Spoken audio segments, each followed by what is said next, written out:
A recent survey by the Pew Research Center on 8 members of the European Union revealed that popular support for the EU is dropping in most countries. According to the study, average support for the EU has fallen to 45% from 60% last year. Most Europeans consider unemployment to be the main problem of the continent, and there is a generally negative perception of mainstream political parties and leaders. The survey also highlights a growing disconnect between Germany and France in the perception of the crisis. Germany has one of the lowest rates of unemployment in the Eurozone, and 6 in 10 Germans have a positive view of the European Union and consider that Chancellor Angela Merkel is doing a good job. On the contrary, only 40% of the French have a favorable view of the EU, and they are unhappy with their government and skeptical about their economic future. These opposing views reveal the extent to which the European crisis is undermining the foundations of the European Union.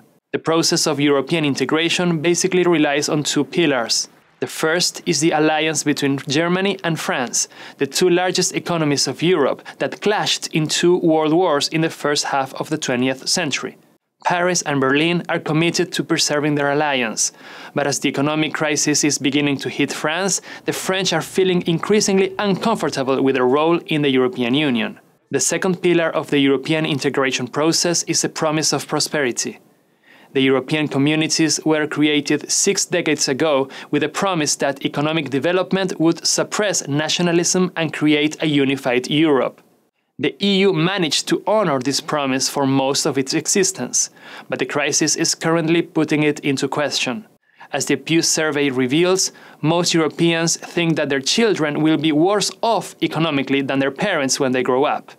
This is the first time since the Second World War that economic prosperity in Western Europe is in doubt. Record unemployment and growing emigration in countries such as Spain and Portugal illustrate the extent to which people in the European periphery are being affected by the crisis. The EU is currently a hot political issue in the United Kingdom, where Prime Minister David Cameron promised to hold a referendum on the country's EU membership after the general elections of 2015. But a sector of the ruling Conservative Party is pushing Cameron to hold the referendum before that date.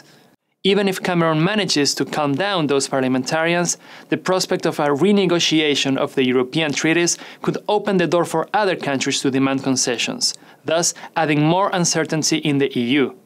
In recent months, the promise of intervention in the debt market by the European Central Bank managed to bring calm to the financial markets. Additionally, the European Commission has adopted a more flexible stance on austerity measures.